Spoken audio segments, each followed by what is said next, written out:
Over to Angela here. Appreciate it. Let me get this fired up here. Hey, good evening, everybody. My name is Angela Enyedi. Last name rhymes with spaghetti, if that helps. And I'm one of the meteorologists from the National Weather Service office in Jacksonville.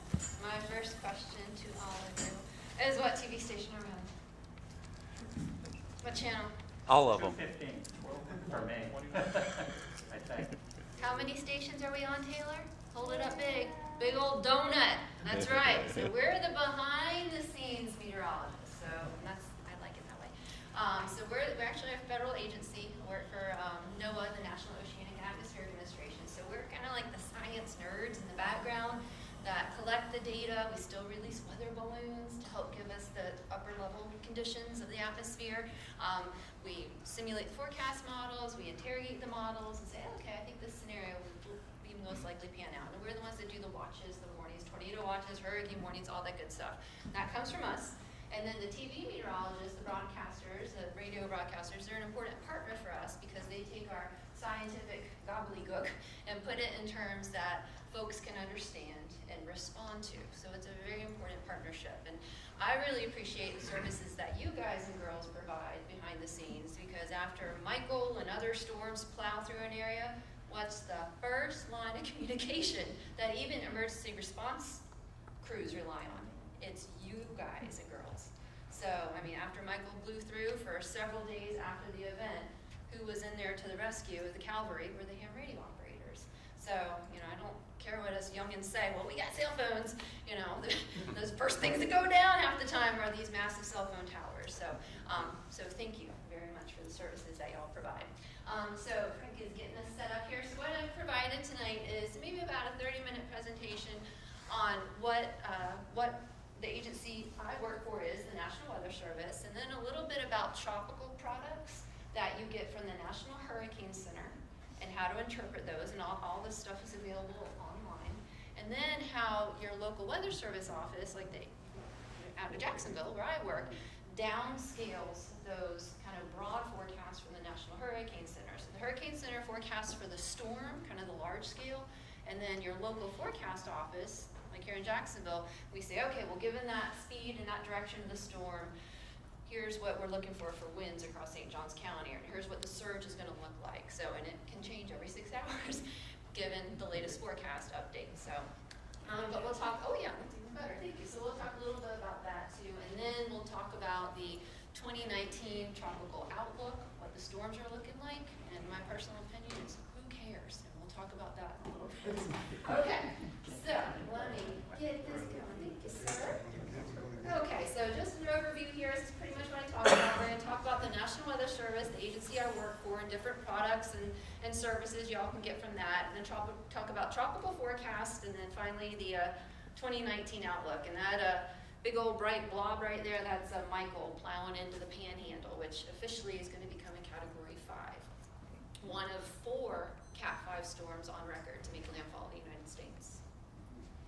Okay, so the National Weather Service, as I mentioned before, we're an agency that falls underneath NOAA, the National Oceanic and Atmospheric Association, and NOAA falls underneath the Department of Commerce. So we are a federal agency. And no matter where you go in the United States, including Alaska, Hawaii, Guam, and Puerto Rico, there is a weather service office there, staffed with 2 meteorologists like myself, 24/7, 365. So we are shift workers. That's the only stinky part about our job, in my opinion. Every week, the shift changes. So been doing it for almost 20 years, so, but I got a really supportive family, including my 2 awesome children in the back. So, wherever you travel, there's a weather service office open and available.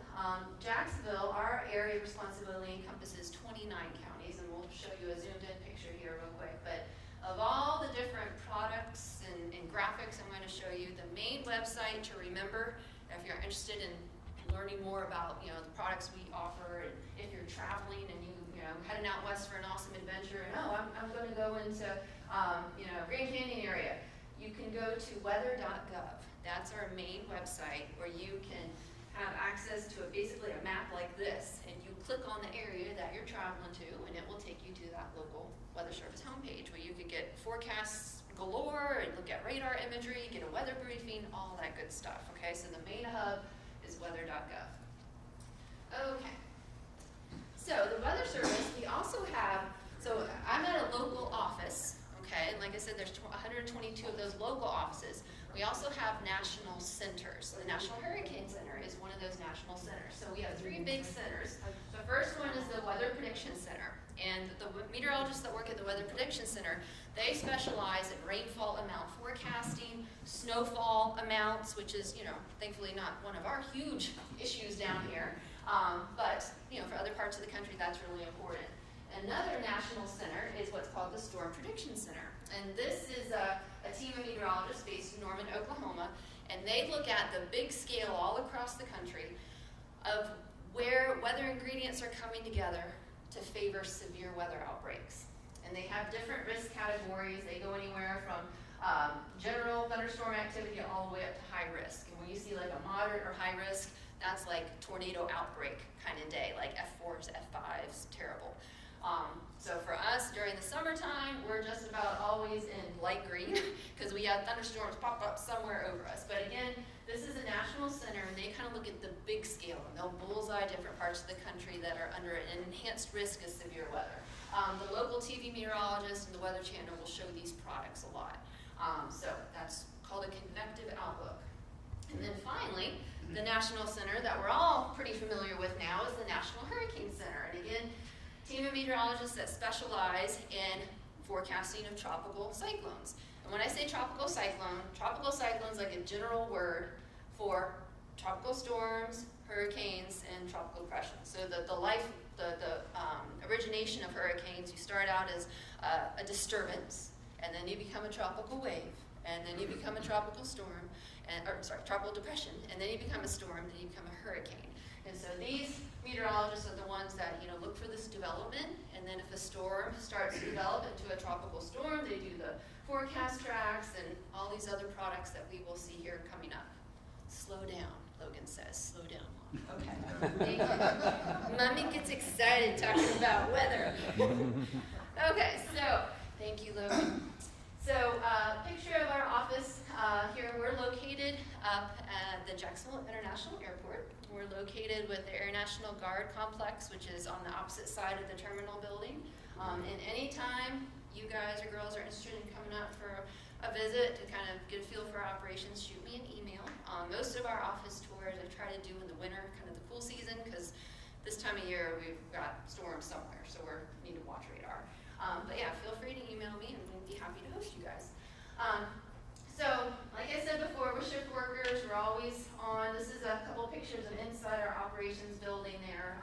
During big events, whether it's severe weather outbreaks or mainly tropical storm event or tropical cyclone events, we all come in and hunker down. You've got these little small, like bunker-like windows. We have hurricane shutters. One of the best parts of my job that I really enjoy doing is I'm what's called an incident meteorologist. So for like large-scale disasters, hurricanes, fires. I heard you say you're from Utah. I went out to Utah on a fire back in the fall. So I'm dispatched to different parts of the country, and my job is to brief emergency responders to what the weather conditions are like. So for fire outbreaks, you know, the fire crews out there need to know wind, they need to know humidity, they need to know changes, they need to know if there's a thunderstorm 30 miles away and there's an outflow boundary or gust front pushing out because of that pushes over the fire site and blows the wind back on them. That's what killed a whole bunch of firefighters in Yarnell many years ago. So I love providing that service. During tropical events, I'll be deployed to the Duval County Emergency Operations Center, where my job is to brief the teams there, the emergency response team there, and then sometimes we do press releases for the general public. So sometimes we're on TV. Most of the times we're behind the scenes. So again, if you all are ever interested, shoot me an email, and we'd be happy to host you up there. So here's a zoomed-in picture of my office area of responsibility. We have 29 counties that we provide a slew of forecasts for, and I'll talk about those here coming up. But our main mission is to provide a constant weather watch and monitor for any type of potential weather impact that could threaten life or property. So if there's a severe storm that starts to develop, you know, we're looking at Doppler radar, we have all this great technology We're interrogating the storm using Doppler radar. It's our office's job to issue a warning on it. And we actually had some warnings today a little farther inland. So those severe thunderstorm warnings, there's tornado warnings, freeze warnings, frost warnings, or frost watches, frost advisories, sorry. All that comes from us, from your local weather service office. And we also have marine responsibility out over the Atlantic, out to 60 miles. So the way we provide all of these different forecasts, so even though the weather is not necessarily, bad all the time or severe all the time, we are always providing a variety of different forecasts. And we have the public forecast that goes out, the partly cloudy, chance of rain kind of deal. We do marine forecast out over the Atlantic to 60 miles, so wave heights and periods and all that stuff. Aviation forecast, St. Augustine is one of our terminals that we write TAFs, terminal airdrome forecasts for, coded forecasts. We have 6 different airports that we do that for. And then also fire weather, our forestry partners. So we give them an outlook of winds and humidity and all that good stuff. And the way we do it is graphically. So I know it looks like a whole bunch of gobbledygook, but basically this is southeast Georgia and this is North Florida. And what we do is we look at all this different model data, spaghetti plots of where highs and lows are, and where the rain is, where it's dry. And we kind of take there's a bazillion different forecast models, but we look at that data and we say, okay, that one looks most realistic. We can import that data as a starting point into this database. So this is a forecast of high temperatures on a certain day. And so we basically pull in this model data and then we massage it, kind of knowing the local intricacies of weather patterns. And out of that gridded database falls these words and these forecast numbers. Okay, so starts with our releasing the radio song and getting weather data, and then generating the models, and then producing forecasts is kind of the end result there. Okay, so as I said before, our main reason for maintaining that weather watch around the clock all days of the year is to provide for safety, number one, and hopefully the protection of property as well. So this is just a little review of severe weather products that the Weather Service issues. We need here that there is a watch, being a tornado watch, or not a hurricane watch, a tornado watch or a severe thunderstorm watch. That just means that the ingredients are coming together in the atmosphere for severe storms or tornadoes to possibly form. In this graphic right here, this is from April 19th of this year, which was a really significant event as we had the squall line come all the way across our area. It really held together. So squall line is a line of thunderstorms. That's what we see right here. So all the counties that are outlined in red are underneath a tornado watch. It's not saying, a watch is not saying that every one of these counties is going to have a tornado touchdown, but the watch is providing a heads up that, hey, look, these storms are going to have potential to rotate, and some of these might drop tornadoes. Okay, so it's like a heads up. So when a watch is in effect, monitor the weather conditions. A warning is the product that we issue, and it's dialed in on a segment of storms or on a specific storm. And these are the polygons that y'all will see, and this is highlighting folks within the warning area, or telling them within the warning area, in this case this is a severe thunderstorm, that, hey, look, if you're in this warning box, you need to prepare for strong winds or large hail. Those are the 2 things that we trigger severe thunderstorm warnings for. Hail that's quarter size or larger in diameter, or if we think the winds are coming down to be, the numerical threshold is 58 miles an hour, which equates to 50 knots. That's why it's kind of a little off there. So damaging winds of near 60 miles an hour or quarter size hail. Lightning is not part of the definition of a severe storm. Lightning happens in all thunderstorms. So all thunderstorms could be potentially deadly, okay, because of the lightning risk. But for severe thunderstorms, we only do the boxes and alert them for those 2 criteria, large hail or damaging winds. And for those within the warning box, they need to seek shelter immediately. That's what we're telling you. And we take the warnings pretty seriously. A lot of the wind damage that we see, straight line winds, downbursts, those are kind of the terms for it, can be very small, very localized. I mean, our radar is great, but the data that we see is not street level quite yet. So even though the warnings can be pretty large, the damage past, the resultant damage can be kind of small at times within the warning itself. But we do take them very seriously. I mean, we're warning for our own families that are in the area. So watch versus warning. Okay, so actually this is kind of what I just talked about. This is from the April 19th event still, so we see St. John's and Flagler underneath the warning now, following this little tail end of the squall line. And as I said before, the two things we issue severe thunderstorm warnings for are those strong winds near 60 miles an hour or hail an inch in diameter. And a tornado warning we issue either if we have a ground truth report from somebody out in the field, or if we see really strong rotation on our radar, Doppler radar. Are any of you guys storm spotters? Yay, I knew you were.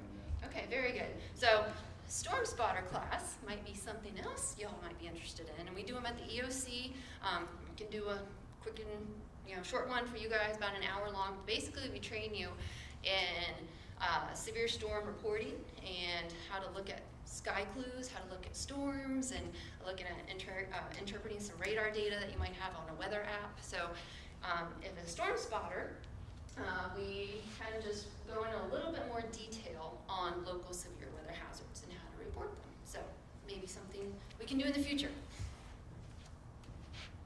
Okay, so now we're gonna start focusing on tropical forecast information.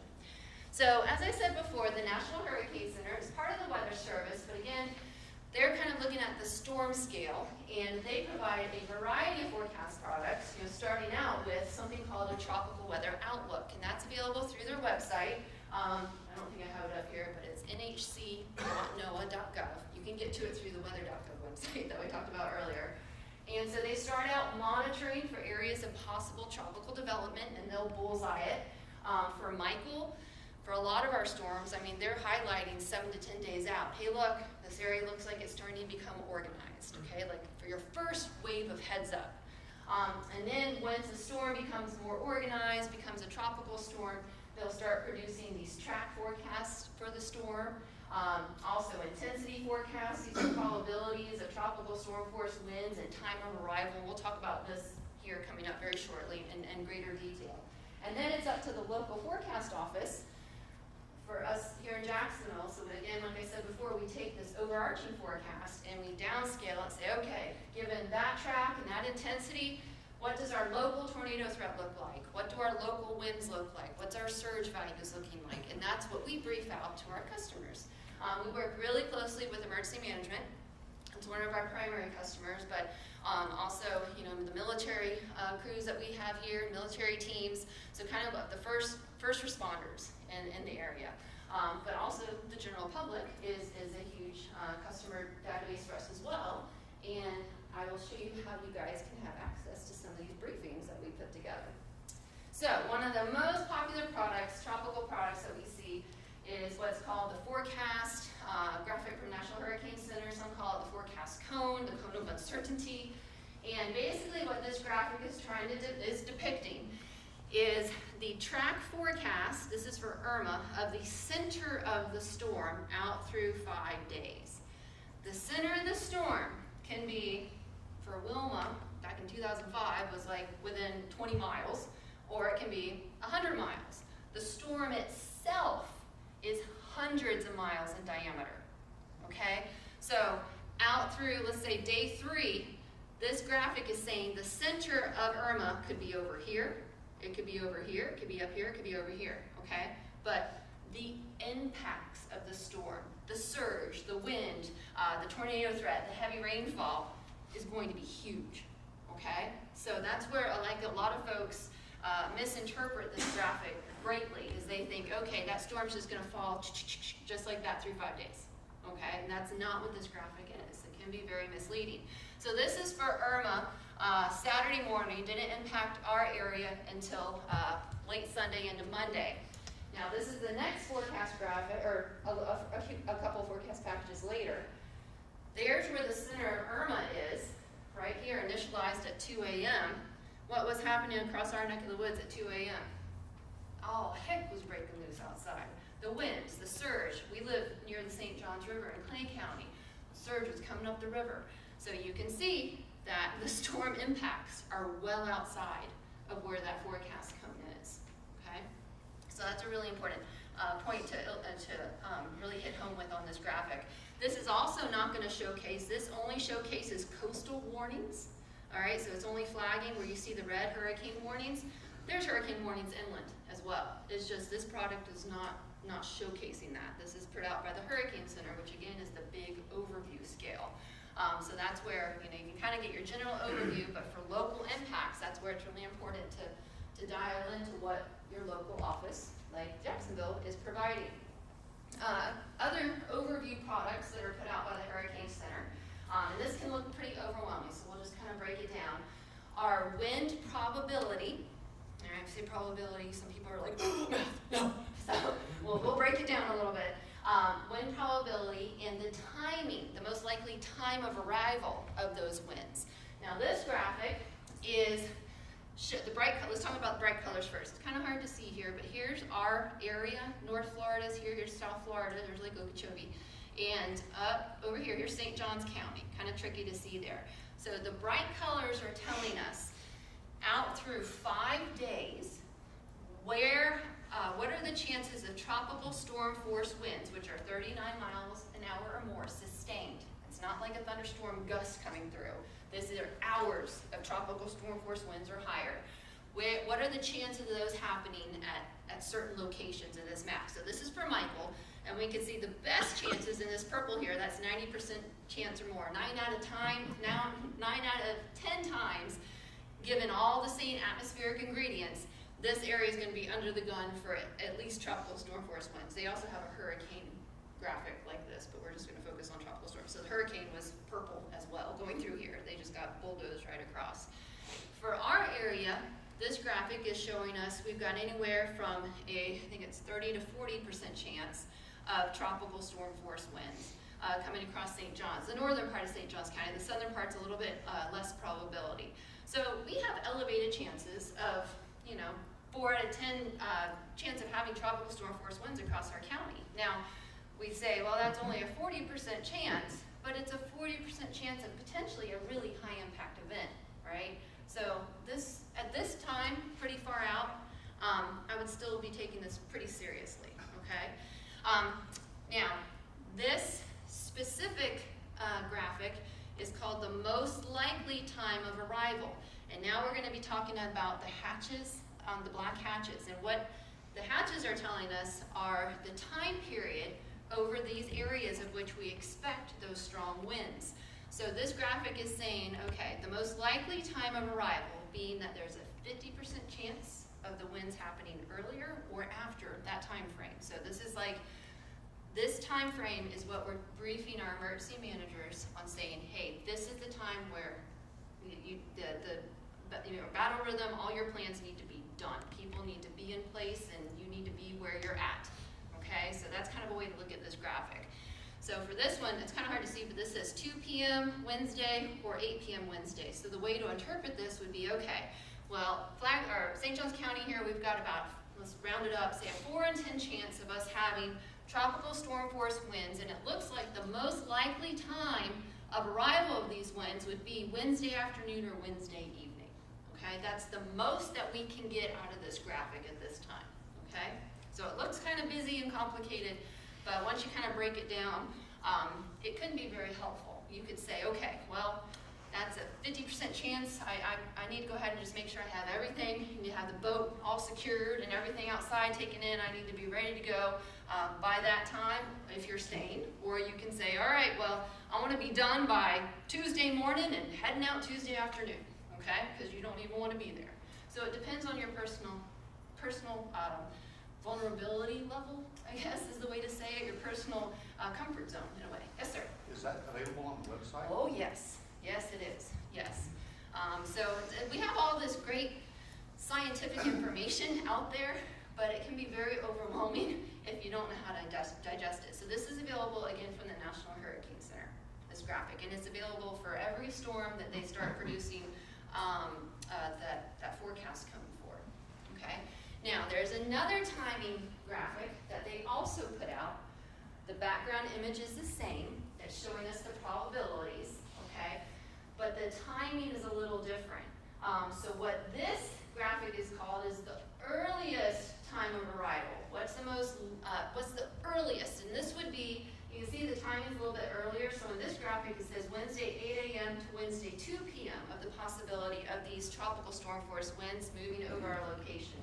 And this is designed for people who have a lower risk tolerance. Basically, the probabilities for the timing up here, not the colors in the background, but the timing are saying, all right, 1 out of 10 times, we're expecting the storm to impact the area between Wednesday morning and Wednesday afternoon. So it's a faster time, a faster approach. So this would maybe for somebody who, perhaps you have medical needs that you need to get everything together, and you want everything done by Wednesday morning and secured, and you have your place. So those with a lower risk tolerance might base their preparedness on this graphic, whereas those with a little bit higher risk tolerance might go off this graphic.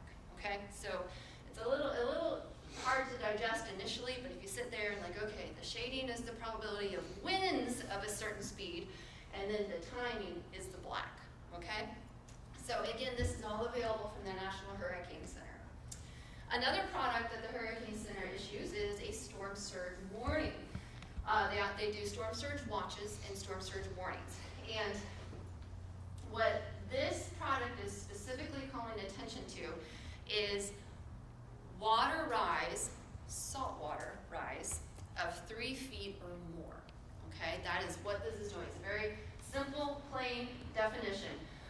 So if there's a storm surge watch, they will put a watch out within 48 hours of potential rise of salt water only along the coastline, and you can see it even comes into the St. Johns River up to about the Buckman Bridge, if y'all are familiar with Jacksonville.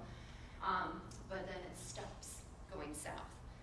That doesn't mean the southern St. John's coming into parts of western Flagler, going all the way like down to Dunn's Creek in Flagler County, Putnam County down there. It doesn't mean they're not going to have surge. This is where we struggle a little bit. But the rise in water is going to be composed more of fresh water versus salt water. So it comes down to, well, water's water, which for me, as a member of the general public too, water's water, and if it's coming up because of a storm, isn't that storm surge? But it comes down more to what's the composition of water? So salinity, high salinity, and south, that's more freshwater intrusion. So it doesn't mean they're not going to have water rise. And the product right now, the vehicle for us to communicate a rise of water pushing down the St. John's, or rising up the St. John's in the case of Irma, is called a coastal flood warning. Now, again, I think that's something tricky to message because I'm a river rat. I grew up on Fleming Island and was on that river, all through high school, and I don't consider myself coastal at all. Okay, so the vehicle is called a coastal flood warning, and that's kind of a limitation of the products that we have and all this other political stuff. But what I really want to communicate is it doesn't mean that you're not going to have potential for life-threatening flooding inland, because you might not see a storm surge warning. So anyway, the storm surge unit at the Hurricane Center, as well as our local team, is trying to work on, trying to get over some of the vehicles that we have right now to help improve the messaging for inland areas. So I'll get down off my soapbox. But again, this is another product that you might see from the Hurricane Center for your local coastline. And this is usually issued, you get a watch within about 48 hours of potential impact, and the warning is within about 36 hours of expected rise above 3 feet. Okay, now we're going to take it down a little bit more. So we have the overall forecast. Now we're going to dial it in more to our local area, and that's where your weather service comes in. So first thing we'll talk about is hurricane and tropical storm watches and warnings. And these are actual watches and warnings that we issued mainly the Suwannee Valley of Florida. You guys were pretty well behaved over here in St. Johns County for Michael. But our counties that were under the gun were up here over inland southeast Georgia. They were underneath a hurricane warning. When you hear that there's a tropical storm watch or warning or a hurricane watch or warning, that is specifically addressing the expected winds. It's not talking about anything in terms of rainfall amounts or storm surge values. That is specifically addressing the wind potential, okay? Again, if it's a watch, whether it's a hurricane watch or tropical storm watch, that will be issued within about 48 hours of potential impact. And then if it's a warning, it will be issued within about 36 hours. Hurricane warning or watch is issued when we're expecting sustained winds of over 74 miles an hour, which is pretty potent. And then tropical storm would be sustained winds of 39 miles an hour. Both Irma and Matthew, when they went across us, were they hurricane strength? No. Heck no, they were far from it. We still had tropical storm conditions. So for anybody other than those that went through Dora, that lived here, still has not been through a local hurricane. So we still need to help try to promote, you know, that we don't want to become complacent because we did okay during Matthew and Irma, because we really have not truly been tested here. Again, I got on another soapbox. But again, okay, dialing in for local watches and warnings. Okay, so when you go to the Weather Service Jacksonville page, actually all the Weather Service office web pages are set up very similarly now. This is what the home page would look like. The top section had like static images, we call them graphic casts, but basically forecast graphics of, you know, hey, where's the rain chance today, what are the temperatures, and you can click on each one of these to kind of get an overview. For specific information, like is your county or your home location underneath any kind of watch or warning, there's this little map buried in the middle of the web page. You click on your location in the map, or at least close to it, and then a new page will load based on the latitude, longitude that you clicked on, and you can continue to refine your search. There's another map that shows up, so you can actually click on your house.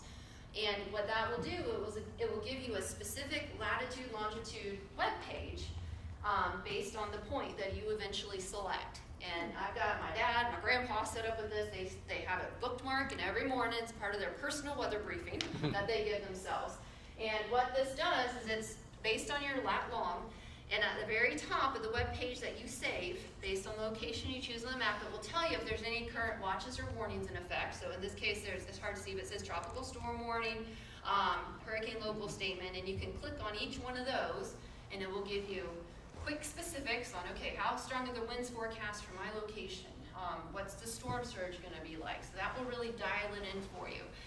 The next section would be the nearest observation site. Most likely it's going to be right out here, the St. Augustine Airport.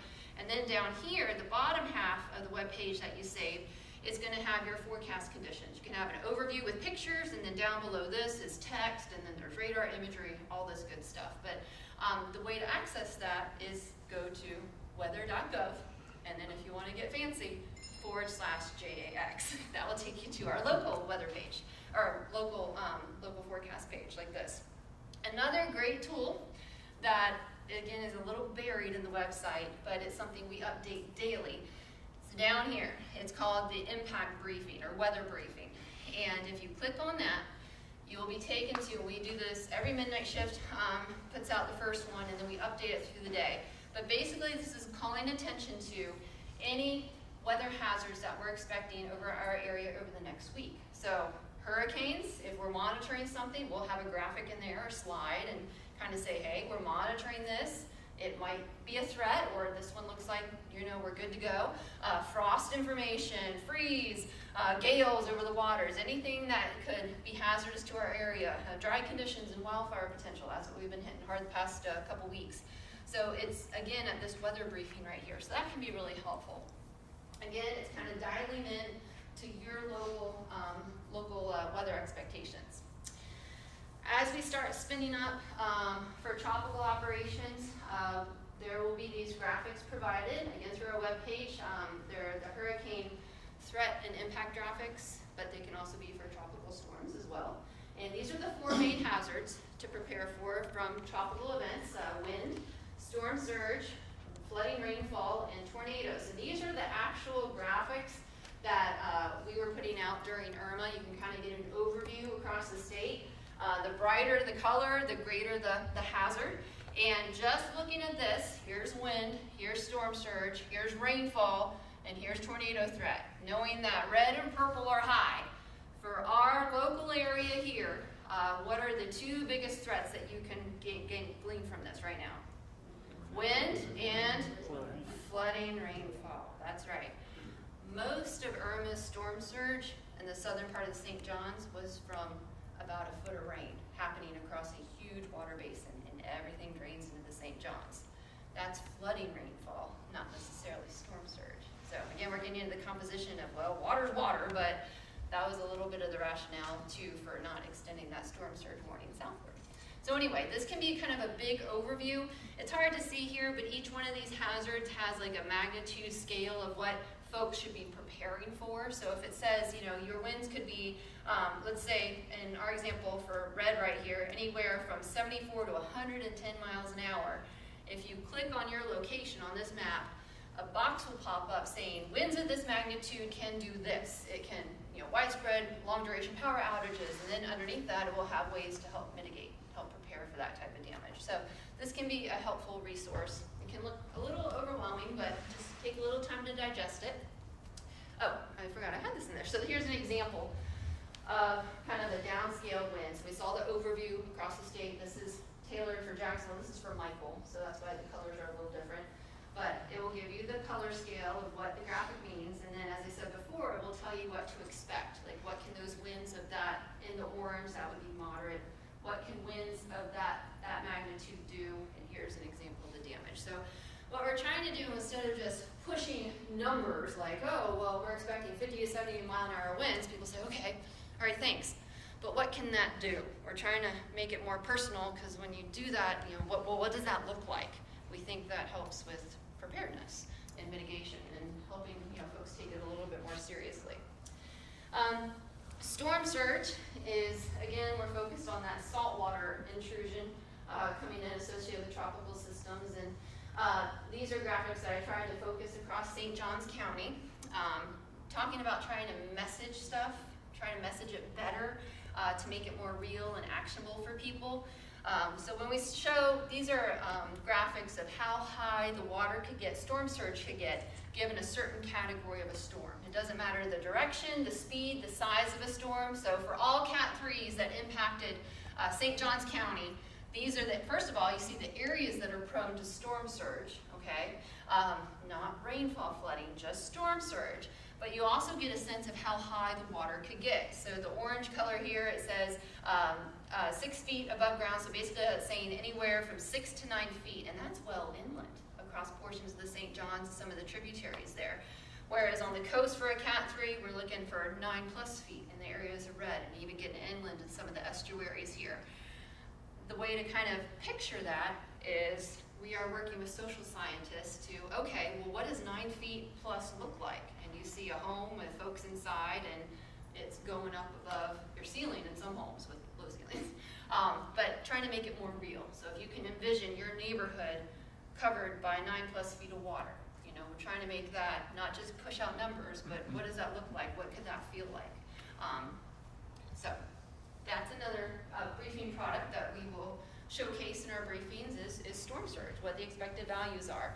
And then also the other threats would be rainfall and tornadoes. And in that web briefing, that's towards the bottom of the page, these are some graphics that we were putting out for Irma and Matthew. There's a Hurricane Irma tornado threat, what areas were most prone. We discussed river flooding potential as well in those graphics, rainfall amounts, what we've seen, how much more are we expecting. So that briefing down there can be really helpful to kind of help you see what we're seeing or what you should be preparing for. Now, during a hurricane, or a tropical storm, say you've gone through all your mitigation efforts and you're hunkered down and you're riding out the storm, there's a few other products that you may hear triggered over radio, over weather radio, or over your phone, as long as cell phone towers are still up. The first one would be a tornado warning, and this is kind of tricky to see here, but here's the center of Irma down here, and going up a little bit, this is Flagler, here's St. Johns County, this is out of the Atlantic, and our office had issued a tornado warning right here for northern Flagler, southern St. Johns County. This is a zoomed in picture, that little box. So there's a tornado warning a little bit bigger, and that's where we had a tornado come on shore at Crescent Beach and damage some condos down there during Irma. Some of you may have seen that damage, so it was really catastrophic damage that came ashore there. But you might hear tornado warnings triggered. What do? You're already in your safe place, which is your home. The protocol is to go to your safe place in your safe place, which would be closet or bathroom, hallway, until that tornado warning is expired. Okay, so you might hear a tornado warning issued during a tropical event. You may hear that we've issued a flash flood warning or for downtown Jacksonville, when the river was surging up with Irma in the middle of the night, we issued something called a flash flood emergency. It just had kind of a little bit more punch to it, the verbiage. And basically what we're asking folks is, you're inside your shelter, you need to vertically evacuate because the water's rising very quickly. So flash flood warning could be triggered. And then finally, this is a more rare type of warning product that's issued. This is called an extreme wind warning. And I made this one up. That wasn't really issued for our area, but they did issue an extreme wind warning for Michael, when Michael came ashore out in the Panhandle. And an extreme wind warning is reserved for Category 3 winds or higher around the island. So that's 115 miles an hour sustained or higher. And again, it's not a tornado warning, but your protocol would be similar for tornado warning. Go to your shelter in your shelter if you hear the trigger for an EWW, an extreme wind warning. Okay, so again, just wanted to give an overview of our briefing services. I strongly encourage you guys and girls to check out that media briefing that we provide. Just, if you can, make it part of your routine daily or weekly briefing. We update it every day, and again, we'll call attention to different hazards, whether it's tropical or fire weather. Again, it's kind of at the bottom of our webpage, but it's there for you to brief yourself with. The next level of briefing services we offer is partner emails, and if you're a Skyborn spotter, you should be in our email database. You should be getting, basically, when we meet thresholds kind of spinning up for a tropical event or elevated fire danger. We sent out emails a couple weeks ago for the elevated fire potential we saw shaping up across our area. We send that out. Our EM partners get it. Basically, the response partners as well as storm spotters will get these emails as kind of a next level of notification. We're kind of pushing it to you, saying, hey, start paying attention to this. And then finally, the next level of briefing we do is with our core partners, which we define as military, our state, federal partners, and of course our emergency management community, and that's where we host webinars and we kind of explain the briefing. So all of our briefings start out with this, and then as the event unfolds, as hazards become more clear, we ramp it up, and then we will actually get on a call and explain it to our partners.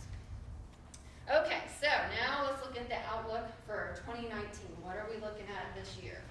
So the Hurricane Center issued their outlook kind of mid-month last month in May, and they're looking for a near normal season in terms of the number of named storms, the number of hurricanes, and the number of major hurricanes. And I put the average values here on the side. So not really looking for a strong, hey, it was going to be crazy out over the Atlantic with tropical storms or tropical cyclones this season. We're not really looking for a mild season either. So kind of right around average. And why? Well, there's these upper level steering currents in the atmosphere, and ocean temperatures around the globe influence these patterns. They're called teleconnections. One of them is El Nino and La Nina. That's just one. That's the one that we hear about the most, but there's other ones that influence weather patterns as well. So El Nino, we're looking for a weak El Nino, which basically means generally warmer waters out over the Pacific there, and that tends to lower the number of hurricanes that we see across the tropical Atlantic. But conversely, to El Nino being present, which we think would tend to suppress activity typically, we have another teleconnection pattern that has been ongoing since the mid-1990s called the Atlantic Multi-Decadal Oscillation. We call it AMO. And basically what this is favoring is above normal sea surface temperatures out over the tropical Atlantic. Overall, less wind shear. Hurricanes and tropical storms need to be vertically oriented. They're like heat engines, and they thrive off that warm ocean water. So if there's clouds that are tilted or overcast, or if the system is sheared, it's producing more cloud cover, it won't maintain organization.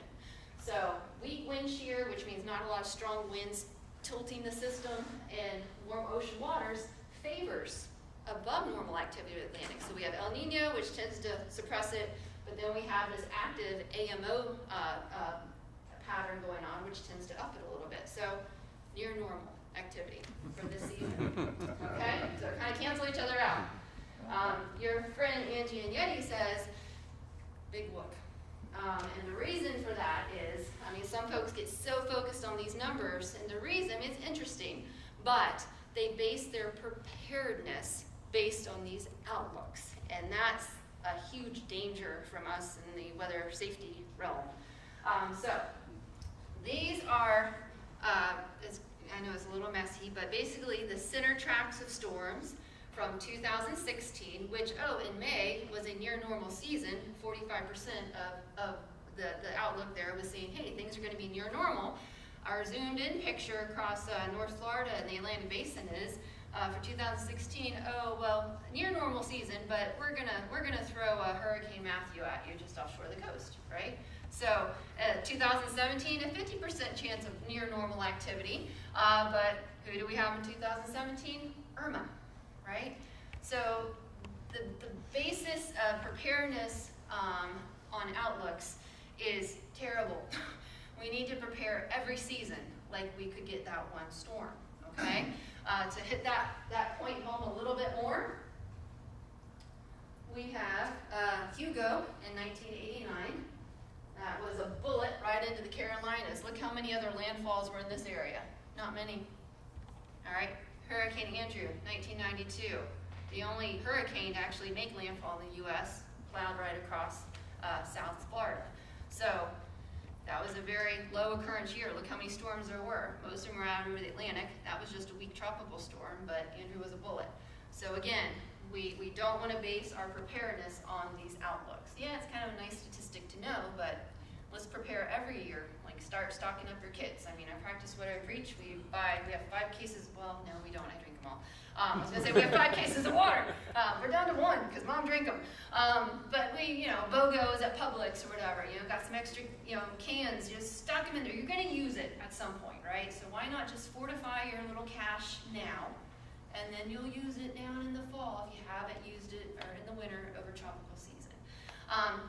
These outlooks do not predict landfalls, okay? And as I said before, it only takes one storm, whether it's an Irma, Matthew, and Andrew, or Hugo, for that to be a bad year for you, right?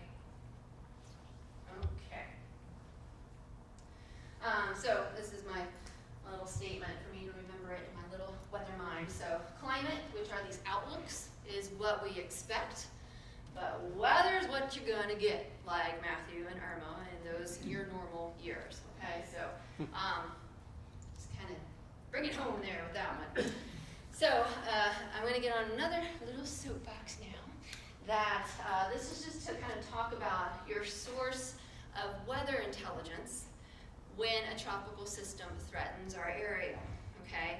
Choose your weather source wisely, okay? So, if you're active on social media, if you're on Facebook, Great Aunt Bertha, who lives out in the middle of Minnesota, suddenly becomes a tropical expert. And she will post her forecast and her expectations. You and the kids need to get out of there now, okay? We've seen graphics. This is a hurricane forecast graphic this background graphic is a map that's generated by the Hurricane Center, but some kid, potentially in his mom's basement, took the background map and then decided to put his own forecast track on there and then put it out on social media. So we call those hijackers. Sensationalists. So everybody wants to become a tropical expert during potential impacts to a local area. In the Weather Service, we don't do hype, we do science. And we try to make it the best forecast we can, given the science we have. No hype.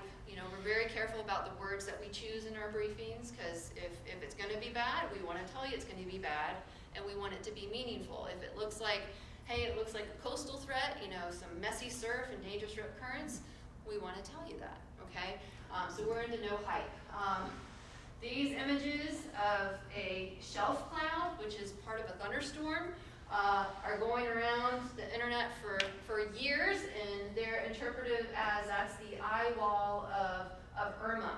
Now, if you guys can see, I want you to check out the sea state of the eye wall around Hurricane Irma.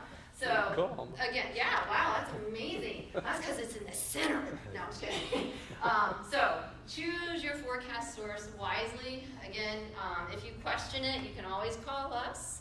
and or tie in with your local emergency management. And again, the concern with this is that if folks see something like National Hurricane Center or NOAA on it and it looks a little off, they're basing their safety decisions on some of these graphics, mainly because they might not know better. So that's where you as other disciples can help us out. You know, we want to dial in the right safety message for them to respond appropriately.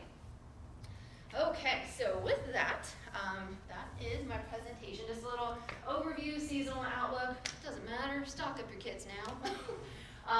National Hurricane Center, their website is nhc.noaa.gov. Again, their storm scale.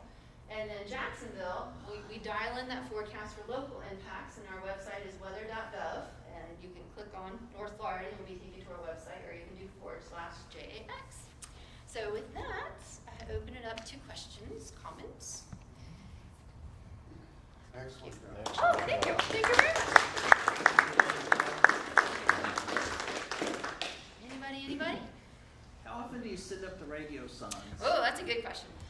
Twice a day, every day, all around the world. So we go off of, you guys know, Zulu time, universal coordinated time. So at our office, we release right now at 7 a.m. and 7 p.m. When the time changes at 6 and 6.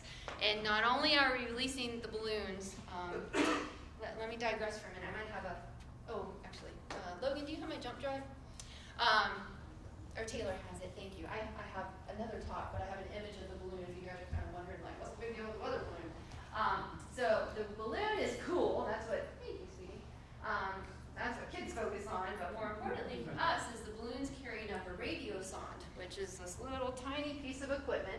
And as it ascends up through the atmosphere, the radio sonde is picking up on temperature, pressure, humidity, and wind information based on how fast in the direction it's moving from our office.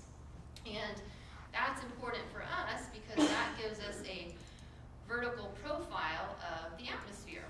And not only do we release it at our office every day, twice a day, but the launches happen all around the world. So like on military ships and in other countries. And so all that data, let's see here, so here's, we have a balloon shelf, that's our office complex right there. So there's our operations building, that's the radar, and this is our upper air building, and we'll just focus on that bad boy. So we go in and we fill up the balloons, they look like that. And the radio sonde's actually gotten smaller since we took this picture here. So as the balloon goes up, we fill it up with super safe hydrogen because it's cheaper than helium. So we're very careful. Everything's made of brass in that shelter, no sparks. And when the balloon goes up, it carries with it the radio sonde. It's kind of hard to see that. It's a parachute, and then there's the radio sonde. So as the radio sonde's going up, it's collecting all this meteorological data. All that data is collected. The flight takes about 2 hours total. What do you think happens to the size of the balloon? You guys are all going to get this as it goes higher up. Does it get bigger or smaller? Bigger. You guys are the first group there. Everybody said bigger. Because most people think, oh, smaller. But as you go higher up, there's less air pressure pushing in, right? So the volume expands. So I read that the diameter of the balloon can be about 40 feet in diameter before it busts. Never seen it, but I've read it. Some people have put GoPros on it and seen it rupture in space. It's like just instant shattering. It's pretty cool. So anyway, it's going up. It's collecting all this data. Most of our balloons are blown out over the Atlantic and they're not recovered. But sometimes on really strong high pressure days when we got this, sinking air over us, there's not a lot of horizontal wind movement aloft. So the balloons go up and they come down. So we've actually recovered them. There was one out on Fleming Island where we live 15 years ago. Some guy found it. It was from our office draped over his mailbox. There's a little message on there that says, harmless weather instrument, not from alien. Well, it doesn't say not from aliens, but it says harmless weather instrument. There's a little mailing envelope that you can tuck it, package it in there. We had one guy who was like, one of those Y2Kers, little woo-hoo. And he called and he got one of our government cameras and was telling us how he's not going to release it back and how we were trying to survey his cache for Y2K, and it was a weather balloon, buddy, really. Roswell story, it's real.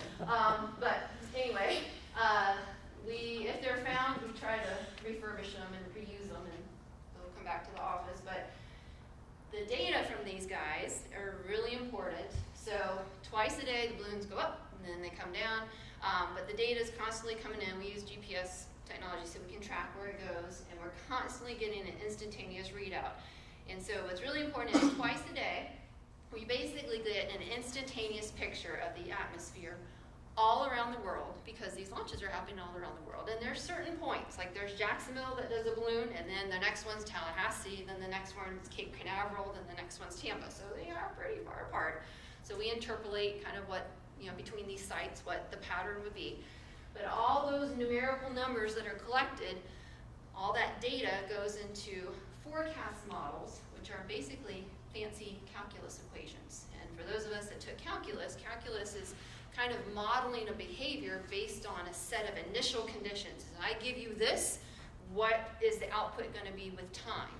And so if we say, okay, here's where the cold temperatures are, here's where the winds are, and we smush that all together and model it, and how's it going to evolve over the next 24, 48, 72 hours, this is what the weather could look like. So it's really important for our modeling.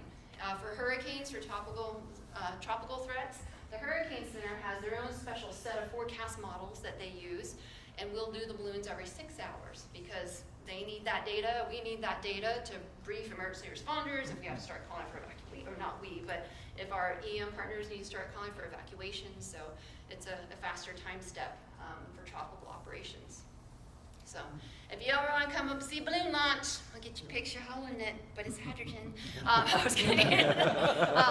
Probably around 6 p.m. or 7 p.m. I don't think you'll be there early, but we'd be happy to host you. So, anybody else? What's that? Is it open to the public? Well, we schedule tours, so yeah, we are a closed facility. So, but yeah, email. We'd be happy to get you in. Yes, sir. You let these go out to the airport, is that right? Yeah, we call the tower before. No, we call the tower for launch. So when I do them, I say I'm usually ready to go. I have everything ready to go, and I say, hey, do I have a? Doesn't interfere with the aircraft. Well, we say, do we have a 2-minute window to launch? And say you're clear in 2 minutes, and I get out there and I time it and release it. Yep, we coordinate with them every time. Good question. How long does it stay aloft? So a lot of it depends on atmospherics. So what if it gets sucked up into a thunderstorm? I mean, we can't, first of all, we don't launch near thunderstorms for safety because lightning and hydrogen don't mix. But also, we don't want it to get sucked up in a nearby thunderstorm because if it does, the data is going to be unrepresentative of our atmosphere as a whole. The winds are going to be crazy, the humidity is going to be super high because it's going up through rain and a cloud. But if it gets drawn up into a thunderstorm updraft far away, as the balloon goes up, it might start to get icing accumulate on it, which would suppress the ascent, and our system would pick up on it, so the flight might be terminated early. Typically, they're about an hour and a half to 2 hours long. Time-wise, they get up to 35,000 meters in the atmosphere, on average 30 to 35, which is pretty darn high, usually above 10 millibars are most of our flights, so that's way up there. And what else? I'm trying to think. I have a balloon story. When I was an intern in Birmingham, before I came, I've been in the Jacksonville office for 19 years now. When I was in Birmingham, after college, I went to Birmingham Weather Forecast Office, and Birmingham, before we used GPS to lock onto the signal, we used to use something called a theodolite, which is like a sight scope, and there was, we'd sight it, and we have an idea of the direction it's going to go, but when you release it, I had to use the theodolite and then run over and kind of alternate the azimuth and elevation, and it was inside our tracking dish. It's still inside that dome right there. So part of what, the dish looks like a satellite dish, but the tracking dish for the radio sun is in there. So we were right next to I-65, Interstate 65, and we would have to launch, if there was Central Time, so we would launch at 4 a.m., 5 a.m., 5 a.m. and Standard Time. So it was dark out, and if I had to do manual sighting, we would use glow sticks. So we'd crack glow sticks and then put them on the train, the rope, so we could sight it. And this is like a month before I got there, but some guys who were, a guy who was maybe a little bored on a shift, took like 6 glow sticks and put them on the train, and then the thing went over I-65, and then 911 Center was inundated with UFO phone calls. So, some of your government tax dollars at good use there. But anyway, it is an important part of what we do because all of our forecasts are, good data gives us kind of a good basis for forecast models, which can help us with good forecast. And the word forecasting itself implies uncertainty. I mean, my own mother told me, well, you got a good job because you could be wrong half the time and still be employed. I said, thanks, Mom, make you proud. But, we do the best we can with the science, the technology that we have. Yes, sir. That was a question, you led right up to the question I wanted to ask. Do you see improvements on the horizon with that technology? Oh, yes. Where predictions would be better, especially with the cone of uncertainty? I heard about Yes. 7-day cone. Yes. Well, I haven't, maybe that's being developed, but I do know that every year, let me go back to our original. So we were talking about the cone of uncertainty in the original presentation. Can you guys see that up there? Let me go back. So as we said earlier, that's also called the cone of uncertainty. This, initially, that cone, that white swath there was pretty broad as you went out through time. Every year, the errors get smaller around the forecasting, so that band starts to narrow every year. And that is a constant trend, so it's becoming more and more accurate. One of the things they continue to struggle with is intensity forecasting. Like Michael spun up to be Cat 4 storm within about a day and a half of landfall. So intensity forecasting is still tricky, but in terms of areas under the gun, kind of a more narrow path, that is improving significantly. Not just talking about tropical forecasting, but even just day-to-day, like where are the thunderstorms more favored. We have short-range models that are modeling how thunderstorms are going to interact with each other. Where one outflow boundary hits a storm. This is like 4 to 6 hours in advance, which is amazing. Sometimes it's right, sometimes it's totally out to lunch, and that's where our expertise has to come in and being like, all right, is it doing a good job? Is it have initial conditions pretty well handled, or is this guy just, yesterday it was out to lunch, today it's out to lunch too? But there are every year significant improvements in all realms of forecasting meteorology. That being said, it's Mother Nature, and there's going to be things that happen. We'll try to explain why they happened.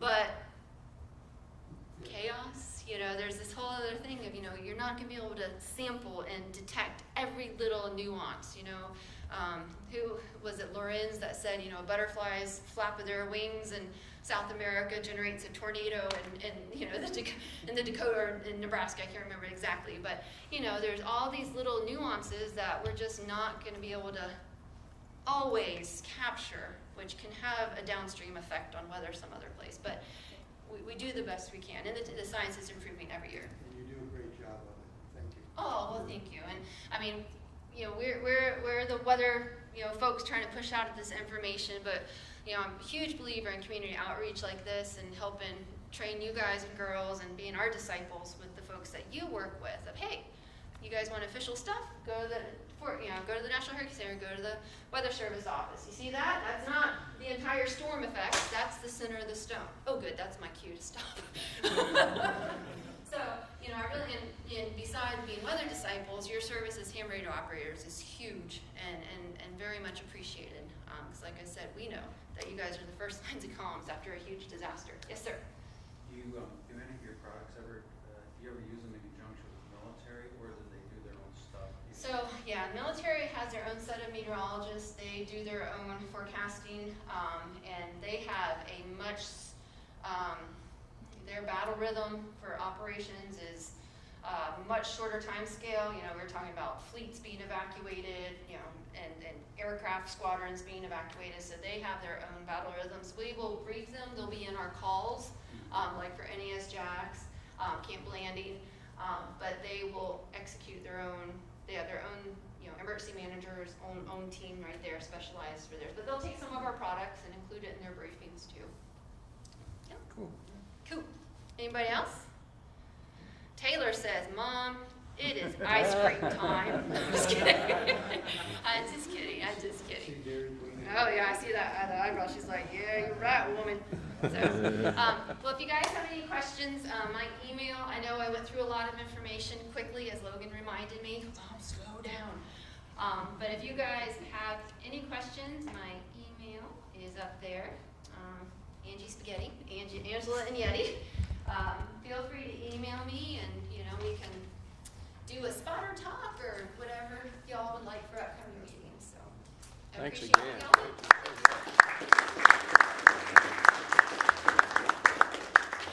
Excellent. Thank you.